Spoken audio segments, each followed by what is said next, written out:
I sat in the back of my sister's presentation, watching her confidently explain my invention to a room full of investors. Not a single person knew she had stolen everything: the designs, the prototype, even the pitch deck I'd spent months perfecting. My name is Sarah Anderson, and I'd spent the last 3 years developing a revolutionary water purification system that could clean contaminated water using 90% less energy than current methods. My sister Victoria was about to become a billionaire from my work. It had all started 6 months ago when I made the mistake of trusting my family. I'd always been the quiet one, the engineer who preferred her workshop to cocktail parties. Victoria was the opposite: MBA from Stanford, perfect hair, and the kind of smile that could charm venture capitalists out of their millions. "Sarah, you've been holed up in that lab forever," my mother said during one of our weekly family dinners. "At least tell us what you're working on." I hesitated. The project was nearly ready for patent filing, and I'd been bursting to share my breakthrough. Looking back, I should have kept quiet. "It's a new method of water purification," I explained, pulling out my tablet to show them the designs. "It uses a combination of electromagnetic fields and specialized filtration membranes to remove contaminants at the molecular level." Victoria leaned forward, suddenly interested. "How efficient is it?" 90% more energy efficient than current systems, and it can be scaled from household units to industrial applications. My father, who ran a successful manufacturing company, studied the diagrams with growing excitement. "This could be huge. Have you filed the patents yet?" "I'm finalizing the paperwork next week," I said. "Just running the last validation tests." Victoria's eyes had that calculating look I should have recognized. "You know, Sarah, this is exactly the kind of project my consulting firm specializes in. Why don't you let me look over your business plan?" I agreed, eager for her input. That weekend, I shared everything with her: the technical specifications, market research, cost projections, even my handwritten notes from the early development stages. "This is brilliant," she said, scrolling through my files. "But you'll need help bringing it to market. Let me make some calls." A week later, she invited me to dinner at her penthouse apartment. The view of the city skyline was spectacular, but something felt off about her enthusiasm. "I've been thinking about your invention," she said, pouring expensive wine. "You know what your problem is? You're too focused on the technical details. You need someone who understands the business side." "That's why I showed you everything," I replied. "I was hoping for your advice." She smiled, but it didn't reach her eyes. "What if I told you I could guarantee this technology reaches its full potential? That I could make it a billion-dollar enterprise?" "That would be amazing," I said cautiously. "There's just one condition," she continued.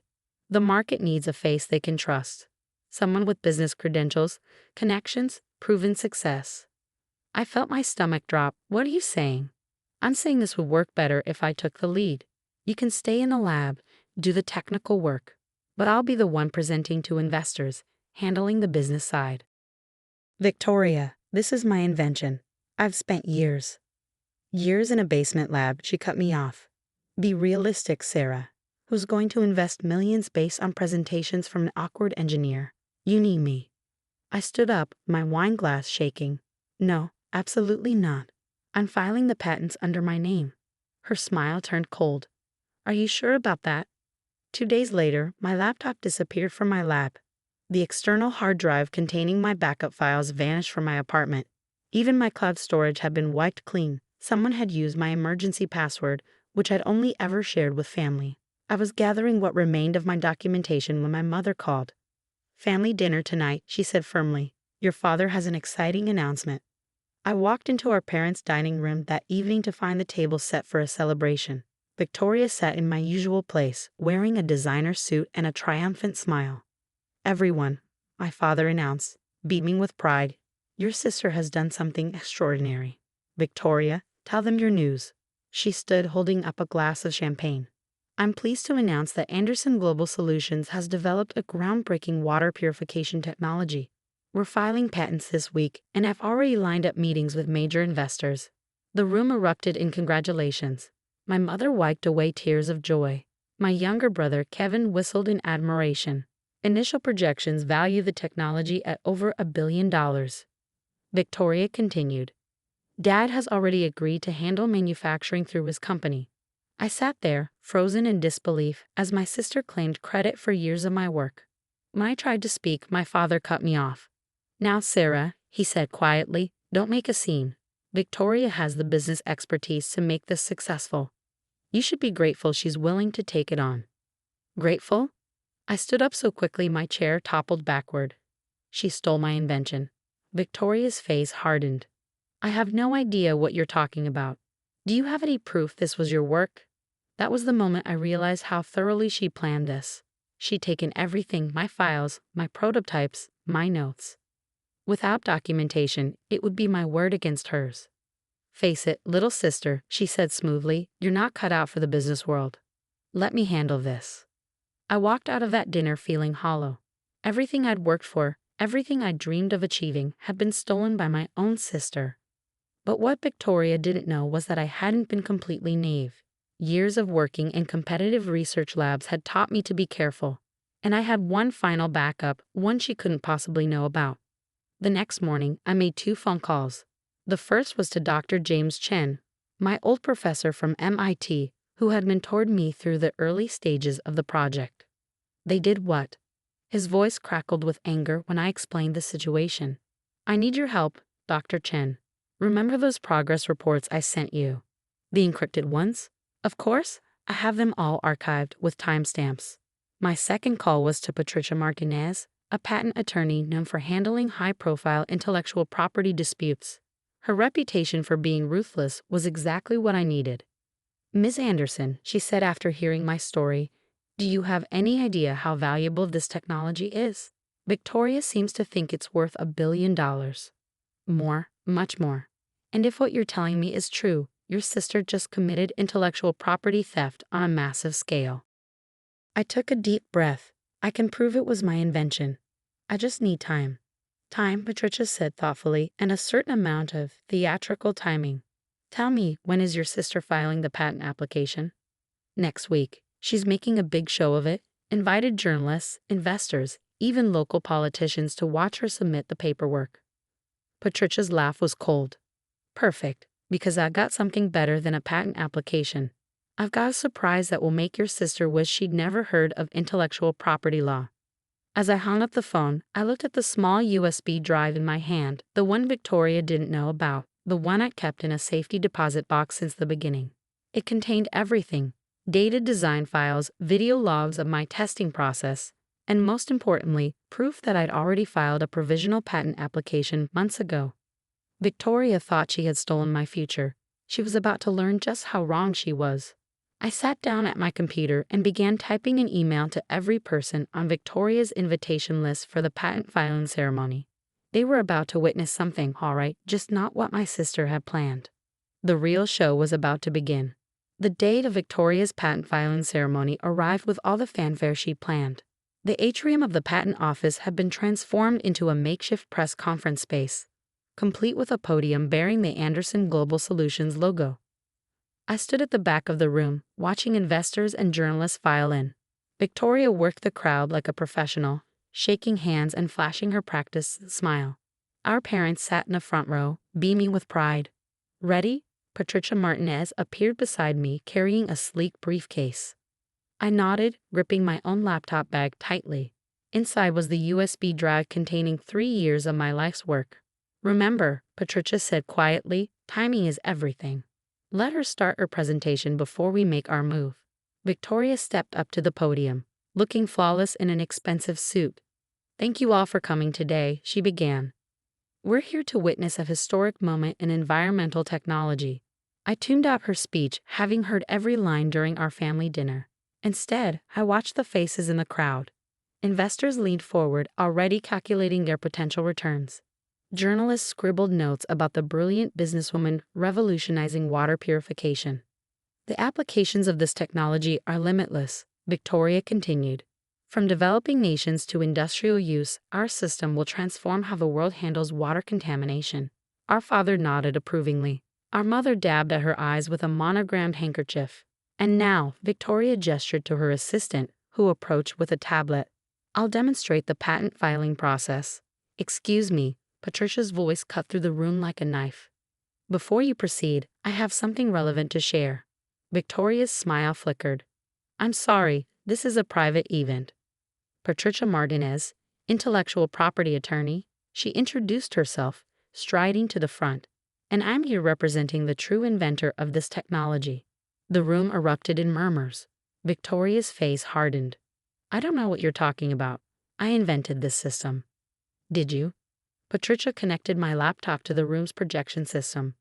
Then perhaps you can explain these. The screen filled with my original design documents, complete with timestamps and metadata. Video clips play showing me working in my lab, testing prototypes, recording results. Or this, Patricia continued, displaying my provisional patent application, filed 3 months earlier. Notice the date and the name, Sarah Anderson. Victoria's composure cracked. These are clearly falsified. I can verify their authenticity, a new voice called out. Dr. Chen stood up from his seat in the middle row. As Ms. Anderson's former professor and mentor, I received regular encrypted progress reports throughout the development process. I maintain copies of all correspondence, which I've already provided to the patent office. The journalists who'd come to cover a simple patent filing were now furiously taking notes about a much bigger story. Investors began quietly edging toward the exits. Sarah, our father started to stand. What are you doing? Reclaiming what's mine, I said, finally walking to the front. Victoria didn't invent anything. She stole my work after I trusted her with it. That's ridiculous, Victoria snapped, but her voice shook. Where's your proof? I pulled out the USB drive. Right here. Every file, every test result, every piece of documentation you thought you'd erased, plus something else you didn't know about. I nodded to Patricia, who displayed one final document. This is Ms. Anderson's full patent application, submitted electronically last night. The patent office has already begun processing it. Victoria lunged for the podium. You can't do this. I have investors. Contracts. Fraudulent contracts, Patricia cut in smoothly, based on stolen intellectual property. Would your investors like to hear about the potential legal ramifications? The remaining investors quickly joined those already leaving. Victoria's assistant quietly gathered her things and slipped away. Mom, Dad, Victoria turned to our parents. You know this technology is better in my hands. Sarah doesn't have the business acumen.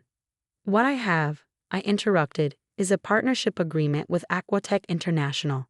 They're very interested in my invention and my continued role as lead engineer in its development. That was the final blow. Victoria knew Aquatech. They were the industry leaders she'd been trying to court for weeks. You're bluffing, she whispered. The doors opened and James Wong, Aquatech's CEO, walked in. Actually, she's not. We've been watching Ms. Anderson's work for months. When she approached us last week with proof of her invention and evidence of its theft, we were very interested indeed. Victoria's face went pale. Our father slumped in his chair. Our mother was crying again, but not from pride this time. The contracts will be signed this afternoon, James continued. Sarah will head our new research division, overseeing the implementation of her technology globally. I turned to my sister. You thought I was just a quiet engineer who couldn't handle the business world. You never bothered to ask what I was actually planning. Sarah. Our father stood up. Surely we can work something out. Keep this in the family. The family that supported Victoria stealing my work? I shook my head. No, this is business now, and Victoria should understand that better than anyone. Patricia stepped forward. Mr. and Mrs. Anderson, your daughter Victoria is facing serious legal consequences for intellectual property theft. I suggest you all leave now, before the press asks too many uncomfortable questions. They left quickly, Victoria's perfect composure finally shattered. The journalists, however, stayed. They had a much better story than they'd expected. 1 year later, I stood on a stage in Kenya, watching as the first large-scale implementation of my water purification system came online. Villages that had struggled with contaminated water for generations now had access to clean, safe drinking water. Victoria had avoided criminal charges by signing a comprehensive admission of theft and agreeing never to work in environmental technology. Last I heard, she'd moved to another state, away from the scandal. Our parents tried to apologize, claiming they'd had no idea how far Victoria would go. I maintain a polite but distant relationship with them, focused mainly on holiday cards and occasional phone calls. The real celebration happened in my lab at Aquatech's research center. Dr. Chen was there, along with my team of engineers. We toasted with champagne from paper cups, surrounded by prototypes and testing equipment. Your sister never understood, Dr. Chen said quietly, that true innovation isn't about who can pitch the best story. It's about who's willing to do the work.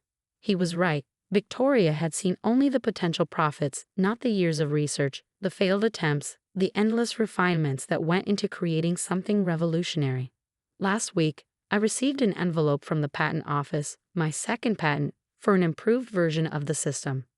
As I hung it on my office wall next to the first one, I thought about how differently things might have gone if I hadn't kept that backup, if I hadn't been prepared for betrayal. But then I realized something. Victoria's theft, painful as it was, had forced me to fight for my invention in a way I might not have otherwise. Instead of letting my sister handle the business side, I learned to navigate that world myself. Instead of staying quietly in my lab, I found my voice. The quiet engineer had learned to roar. My invention now provides clean water to millions of people worldwide. Victoria's name appears only in old news articles about the attempted theft, a cautionary tale about corporate espionage and family betrayal. Sometimes karma works perfectly on its own. Sometimes it just needs a little help from a prepared mind, a hidden USB drive, and the determination to stand up for what's right. As for me, I still prefer my lab to boardrooms, but I've learned to move comfortably in both worlds. My team knows me as both the brilliant engineer and the fierce protector of our innovations. And that USB drive, I had it framed. It sits on my desk as a reminder that the quietest person in the room might just be the most dangerous, especially when they're protecting something they've built with their own hands and mind. The next generation of my water purification system is already in development. This time, I didn't tell my family anything about it. Some lessons you only need to learn once.